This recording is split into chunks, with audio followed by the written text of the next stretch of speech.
Welcome to Dweller of the Dark. We are wicked wizards demanding the resurrection of the yellowed and blackened bones of forgotten masters of horror, science fiction, fantasy, and beyond. Subscribe, comment, like, or I'll send the vampire Helen to rip your heart out. Writers, poets, songwriters, reach out to us if you want to be part of our growing pile of bones. Writing, ghostwriting services on Upwork and Fiverr. We've had a 98% successful completion rate for projects. Contact links below. Children of Horror, Legion of Ghouls. We proudly present H.P. Lovecraft's The Unnamable. Devilishly devoted to horror, may your souls always be.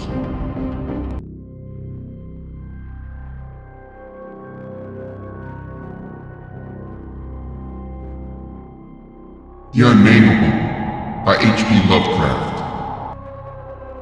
We were sitting on a dilapidated 17th century tomb in the late afternoon of an autumn day at the old burying ground in Arkham and speculating about the unnamable. Looking toward the giant willow in the center of the cemetery, whose trunk has nearly engulfed an ancient, illegible slab, I had made a fantastic remark about the spectral and unmentionable nourishment which the colossal roots must be sucking in from that hoary, charnel earth. When my friend chided me for such nonsense and told me that since no interments had occurred there for over a century, nothing could possibly exist to nourish the tree in other than an ordinary manner. Besides, he added, my constant talk about unnamable and unmentionable things was a very puerile device, quite in keeping with my lowly standing as an author.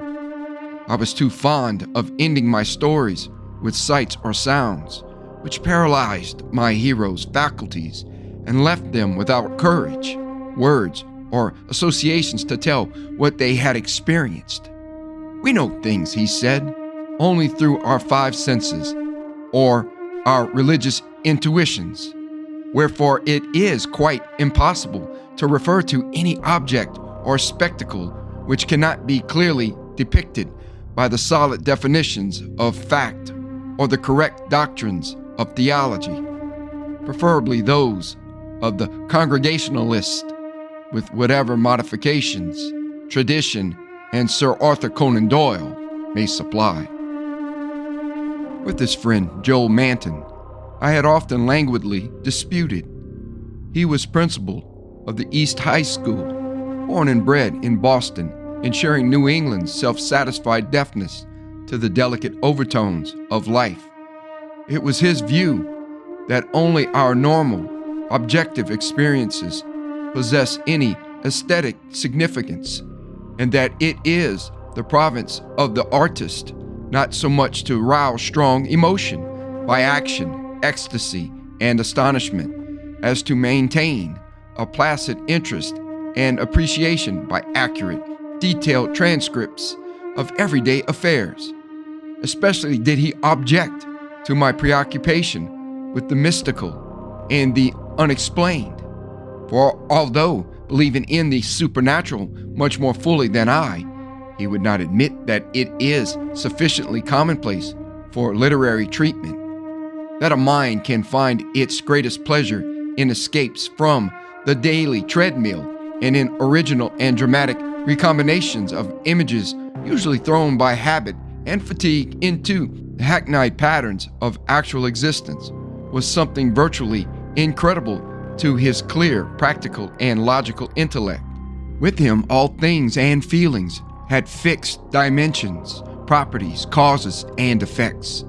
And although he vaguely knew that the mind sometimes holds visions and sensations of far less geometrical, classifiable, and workable nature, he believed himself justified in drawing an arbitrary line and ruling out of court all that cannot be experienced and understood by the average citizen. Besides, He was almost sure that nothing can be really unnamable. It didn't sound sensible to him. Though I well realized the futility of imaginative and metaphysical arguments against the complacency of an orthodox sun-dweller, something in the scene of this afternoon colloquy moved me to more than usual contentiousness. The crumbling slate slabs, the patriarchal trees, and the century gambrel roofs of the witch-haunted old town that stretched around all combined to rouse my spirit in defense of my work, and I was soon carrying my thrust into the enemy's own country.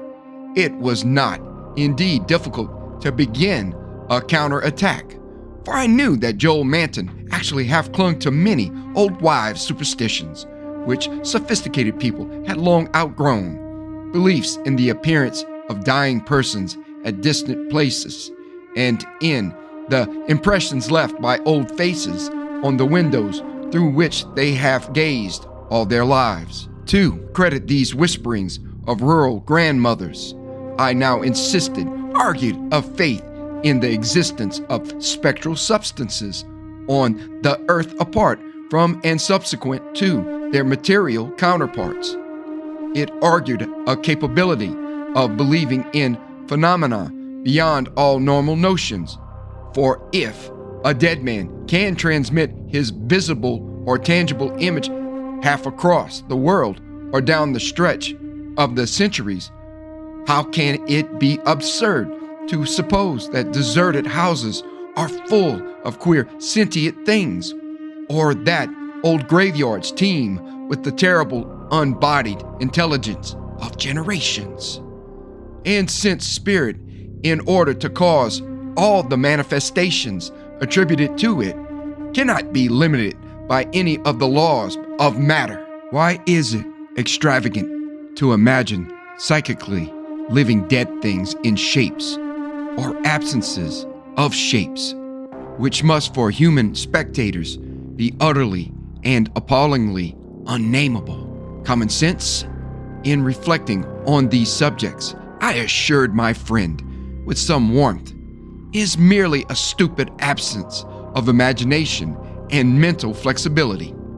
Twilight had now approached, but neither of us felt any wish to cease speaking. Manton seemed unimpressed by my arguments and eager to refute them, having that confidence in his own opinions which had doubtless caused his success as a teacher, whilst I was too sure of my ground to fear defeat. The dusk fell, and lights faintly gleamed in some of the distant windows, but we did not move. Our seat on the tomb was very comfortable, and I knew that my prosaic friend would not mind the cavernous rift in the ancient, root-disturbed brickwork close behind us, or the utter blackness of the spot brought by the intervention of a tottering, deserted 17th century house between us and the nearest lighted road. There, in the dark, upon that riven tomb by the deserted house, we talked on about the unnamable, and after my friend had finished his scoffing, I told him of the awful evidence behind the story at which he had scoffed the most. My tale had been called The Attic Window and appeared in the January 1922 issue of Whispers. In a good many places, especially the South and the Pacific Coast, they took the magazines off the stands at the complaints of silly milksops. But New England didn't get the thrill and merely shrugged its shoulders at my extravagance.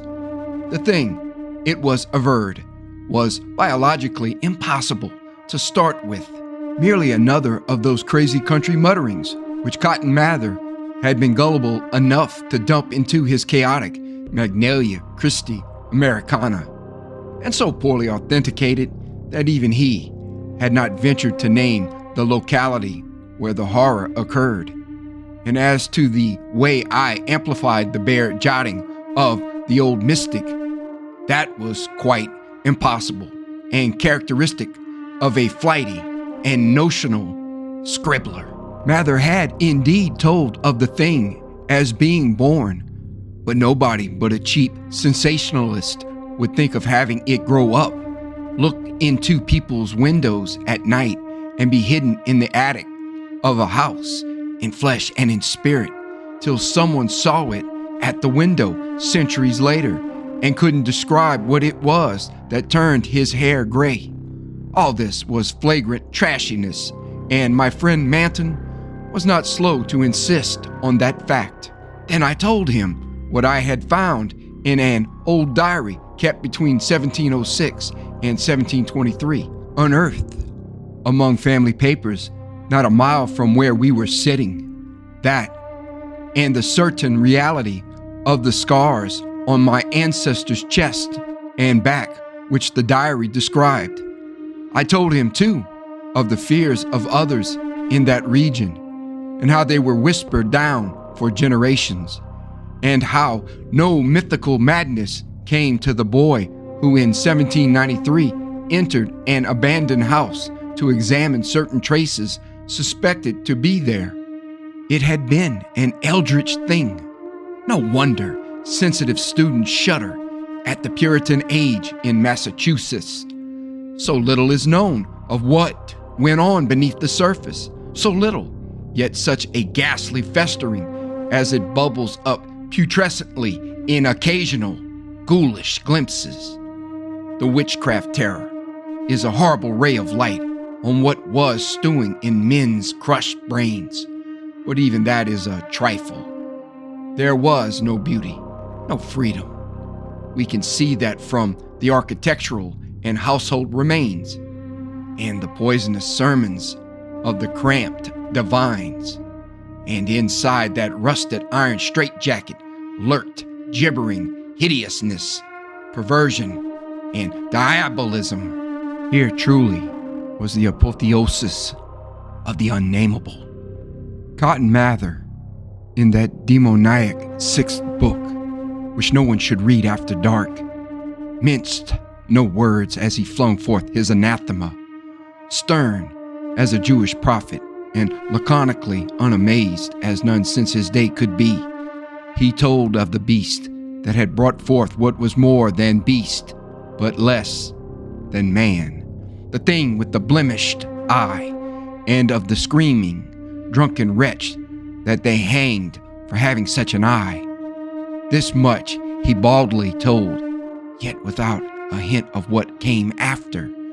Perhaps he did not know, or perhaps he knew and did not dare to tell.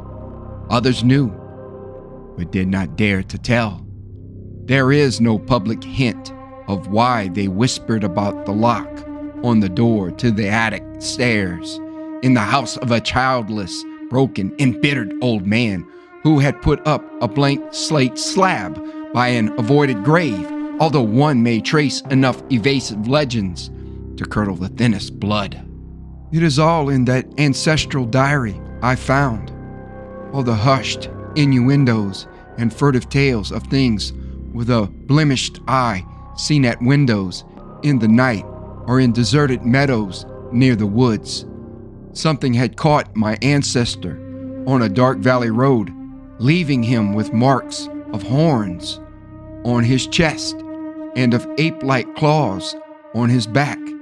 And when they looked for prints in the trampled dust, they found the mixed marks of split hooves and vaguely anthropoid paws. Once, a postwriter said he saw an old man chasing and calling to a frightful loping, nameless thing on Meadow Hill in the thinly moonlit hours before dawn, and many believed him.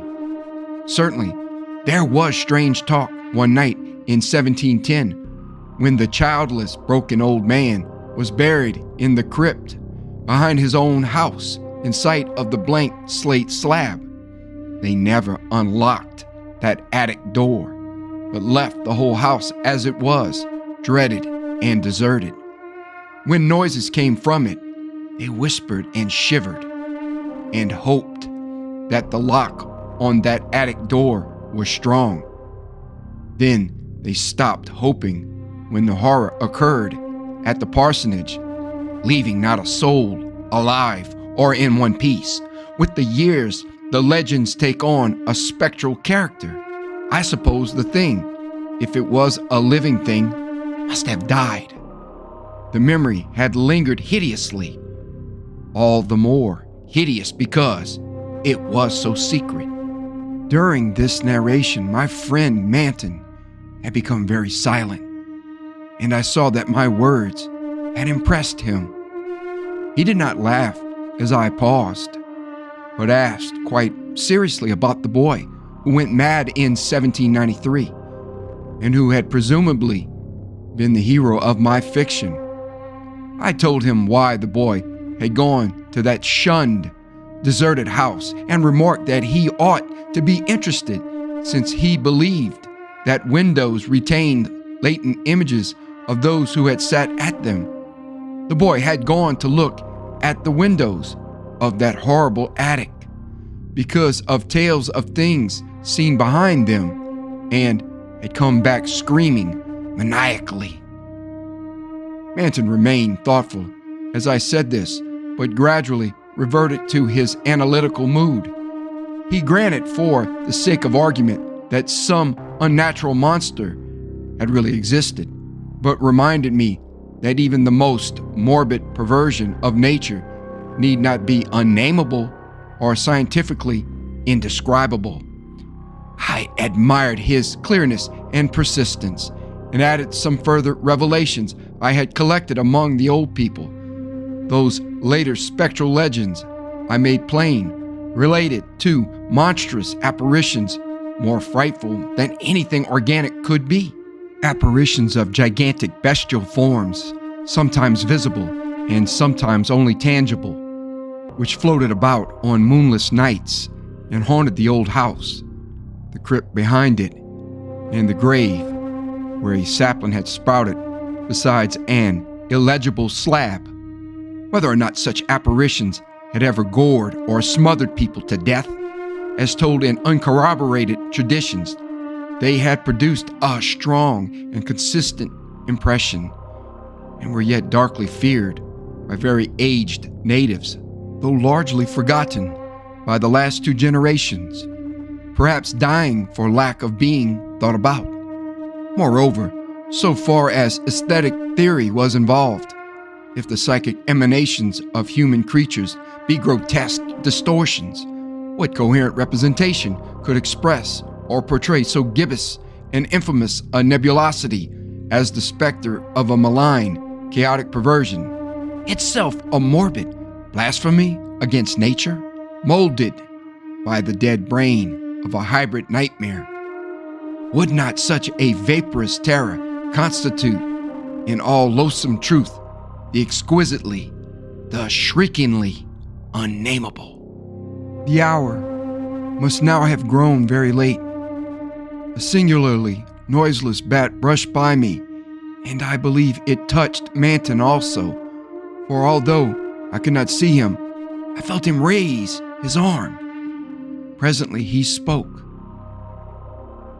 "What is that house with the attic window still standing and deserted?" "Yes," I answered. "I have seen it." "And did you find anything there in the attic or anywhere else?" "There were some bones up under the eaves. They may have been what that boy saw. If he was sensitive, he wouldn't have needed anything in the window glass to unhinge him. If they all came from the same object, it must have been an hysterical, delirious monstrosity. It would have been blasphemous to leave such bones in the world, so I went back with a sack and took them to the tomb behind the house. There was an opening where I could dump them in. Don't think I was a fool. You ought to have seen that skull. It had 4-inch horns, but a face and jaw something like yours and mine." At last, I could feel a real shiver run through Manton, who had moved very near, but his curiosity was undeterred. "And what about the window panes?" "They were all gone. One window had lost its entire frame, and in the other, there was not a trace of glass in the little diamond apertures. They were that kind, the old lattice windows that went out of use before 1700. I don't believe they've had any glass for 100 years or more. Maybe the boy broke them if he got that far. The legend doesn't say. Manton was reflecting again. I'd like to see that house, Carter. Where is it? Glass or no glass? I must explore it a little. And the tomb where you put those bones? And the other grave without an inscription? The whole thing must be a bit terrible. You did see it until it got dark. My friend was more wrought upon than I had suspected. For at this touch of harmless theatricalism, he started neurotically away from me and actually cried out with a sort of gulping gasp, which released a strain of previous repression. It was an odd cry, and all the more terrible because it was answered. For as it was still echoing, I heard a creaking sound through the pitchy blackness and knew that a lattice window was opening in that accursed old house beside us. And because all the other frames were long since fallen, I knew that it was the grisly glassless frame of that demoniac attic window. Then came a noxious rush of noisome frigid air from that same dreaded direction, followed by a piercing shriek just beside me on that shocking rifted tomb of man and monster. In another instant, I was knocked from my gruesome bench by the devilish threshing of some unseen entity of titanic size but undetermined nature, knocked sprawling on the root-clutched mold of that abhorrent graveyard, while from the tomb came such a stifled uproar of gasping and whirring that my fancy peopled the rayless gloom with miltonic legions of the misshapen damned. There was a vortex of withering, ice-cold wind, and then the rattle of loose bricks and plaster. But I had mercifully fainted before I could learn what it meant. Manton, though smaller than I, is more resilient, for we opened our eyes at almost the same instant, despite his greater injuries. Our couches were side by side, and we knew in a few seconds that we were in St. Mary's Hospital. Attendants were grouped about in tense curiosity, eager to aid our memory by telling us how we came there, and we soon heard of the farmer who had found us at noon in a lonely field beyond Meadow Hill, a mile from the old burying ground, on a spot where an ancient slaughterhouse is reputed to have stood. Manton had 2 malignant wounds in the chest and some less severe cuts or gougings in the back. I was not so seriously hurt, but was covered with welts and contusions of the most bewildering character, including the print of a split hoof. It was plain that Manton knew more than I, but he told nothing to the puzzled and interested physicians till he had learned what our injuries were.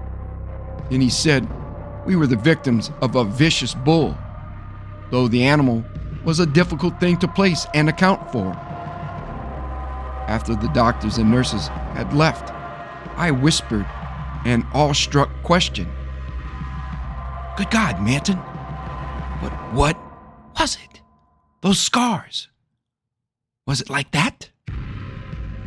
And I was too dazed to exult when he whispered back a thing I had half expected. No, it wasn't that way at all. It was everywhere. A gelatin, a slime, yet it had shapes, 1,000 shapes of horror beyond all memory. There were eyes and a blemish.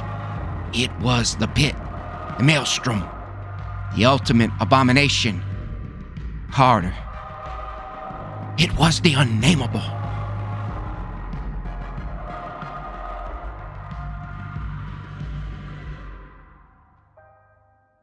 Thank you for listening.